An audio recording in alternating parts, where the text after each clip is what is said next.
Hi, I'm Michael. This is Lessons from the Screenplay. I've always loved Pirates of the Caribbean, but the idea of doing a video about it didn't come from some specific book or technique. It came from the patrons of our podcast, Beyond the Screenplay. Every month, they vote on a movie for us to talk about in an exclusive episode, and in May of 2020, they voted for Pirates of the Caribbean, The Curse of the Black Pearl. The whole LFTS team chatted about it, and we had a ton of fun. You know, when they're fighting in the Smith's office, or whatever it's called. The blacksmith shop? Yeah, forge. that thing. The word you're looking for is forge. The donkey or whatever. But in the process, we also became fascinated with its genre.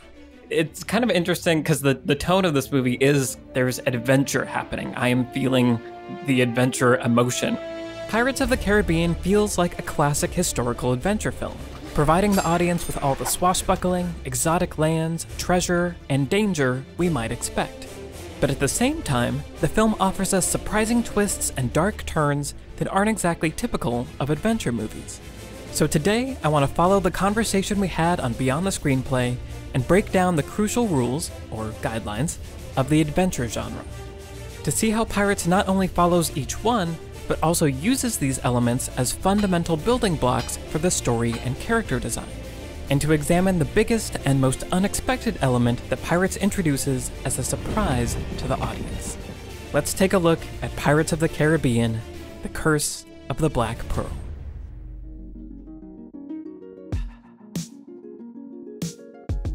As we discussed Pirates of the Caribbean, we identified 4 key elements of classic adventure films, and then, did some research that confirmed our initial thoughts. First, adventure movies often take place in a historical setting. They involve an element of travel to unknown lands, they're frequently structured around a quest for magical objects, and they're exciting to watch because the characters face real danger.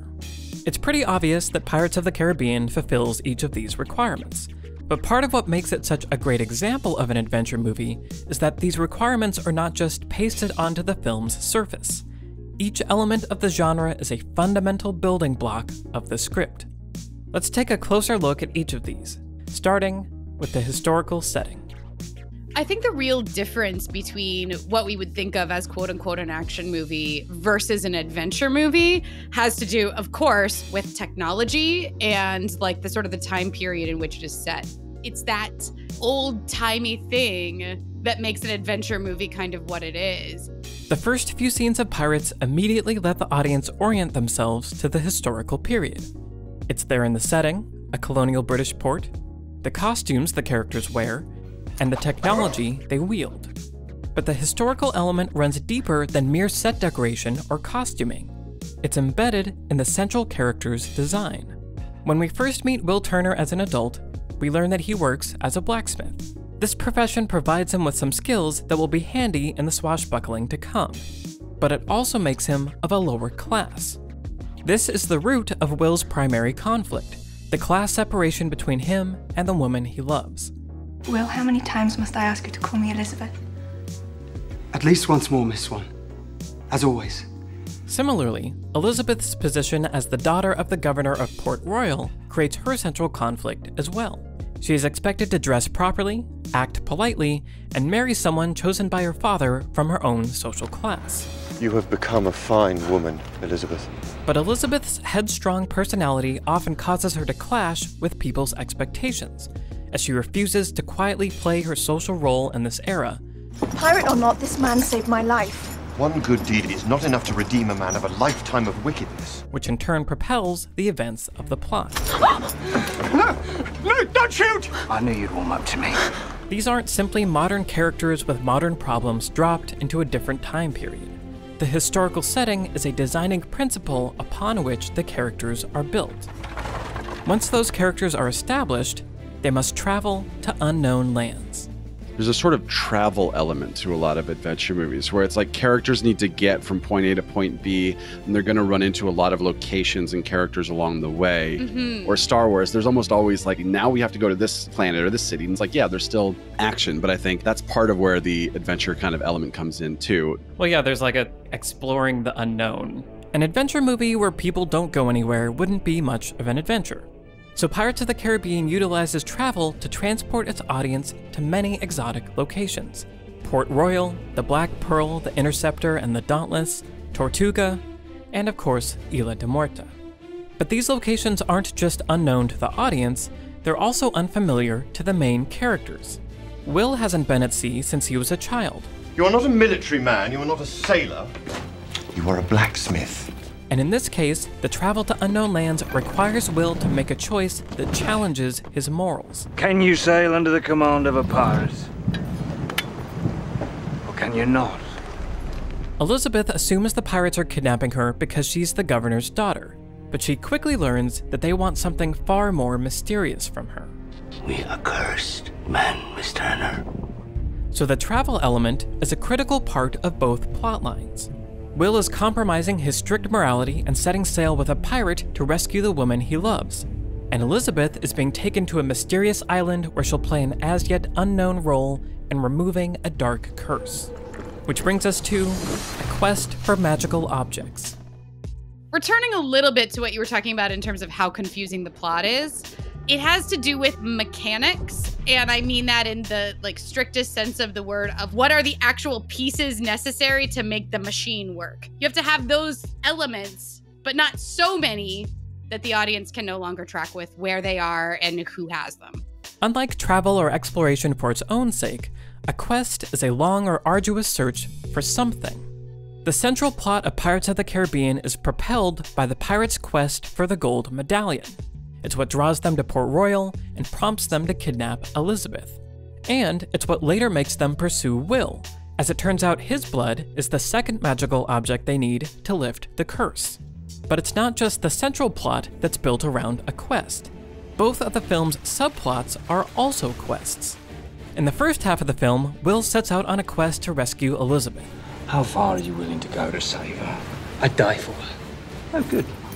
And in the second half, Elizabeth goes on a quest to rescue Will. Commodore, I beg you, please do this. For me. As a wedding gift. Meanwhile, Jack has his own quest that drives his constantly shifting loyalties. It's the pearl. He's determined to win back his ship, the Black Pearl. So in addition to the main plot of the Pirate's Curse, the two subplots are also about characters who are seeking something, driving the story's action toward the resolution of all three quests. But ultimately, it's not an adventure if the quest doesn't involve danger. It is dark enough to be scary, and I think that is an important part of adventure. Indiana Jones is really dark and has really weird stuff that scarred me as a child. Pirates of the Caribbean is filled with exciting sword fights, seafaring chases, and epic ship battles. But while most of these sequences feel fun rather than scary, the film also establishes early on that violence in this world has serious consequences. Hello, chump. And that our characters might be facing real peril. Hello, Poppy. However, there's another unique side of danger often present in adventure movies: darkness. Darkness in fiction is a kind of wickedness or evil, shrouded in secrecy or mystery. And in Pirates of the Caribbean, the Pirate's Curse adds that element of darkness. A mysterious and wicked affliction So there is a curse. that makes the danger at hand more menacing. That's interesting. Pirates of the Caribbean isn't just an adventure movie on the surface.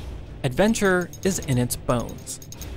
And speaking of bones, Pirates doesn't simply satisfy the genre requirements of adventure, it remixes the genre by adding an unexpected element. As we mentioned, many adventure films incorporate elements of superstition and the supernatural. But for The Pirate's Curse, the film directly borrows from another genre, horror, and turns the pirates into zombies. You best start believing in ghost stories, Miss Turner. You're in one.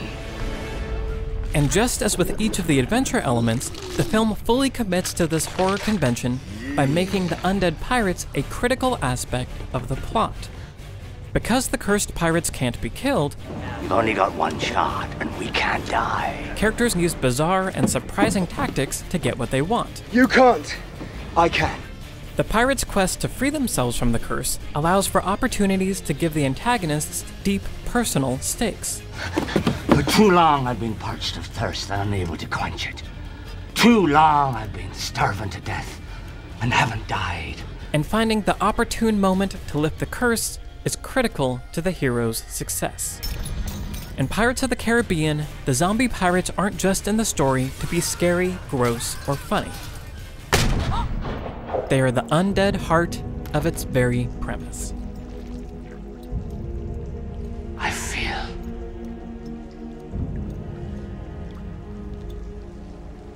cold.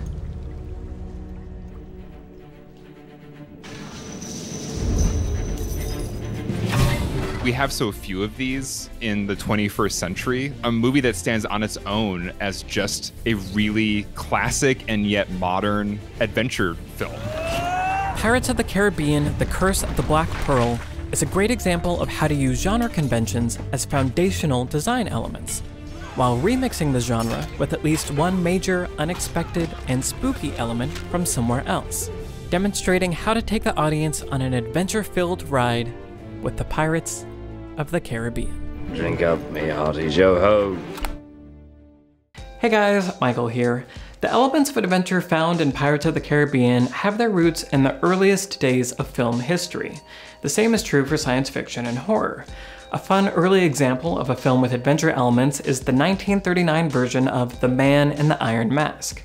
For horror, there's the 1922 silent film Nosferatu, and for science fiction, there's the 1927 Fritz Lang classic Metropolis, one of the most iconic films ever made. And if you want to check out these films to do some genre research, all three of them are available on Mubi. I like Mubi because it's a curated subscription streaming service that premieres a new film every day. Each film is hand-picked, there's no algorithm, and they have an amazingly eclectic selection of exceptional films from all over the world and from every time period, from old classics to new releases. So if ever you wanted to step outside your particular bubble of film knowledge, Mubi is the perfect place to get started. And you can do so today for free. Just head to mubi.com/LFTS to get 30 days free. That's mubi.com/LFTS for a whole month of great cinema for free. On a personal note, Mubi has also been a sponsor of Beyond the Screenplay for a long time now, which has really helped us to grow the podcast. This is the first time they're sponsoring the channel itself, so I'd really appreciate it if you check them out. They're pretty awesome. Thanks to Mubi for sponsoring this video. Speaking of the podcast, if you want to listen to our full episode on Pirates of the Caribbean, the link to that patron-exclusive episode is in the description below. Thank you to the patrons of Lessons from the Screenplay for making this channel possible, and thank you for watching.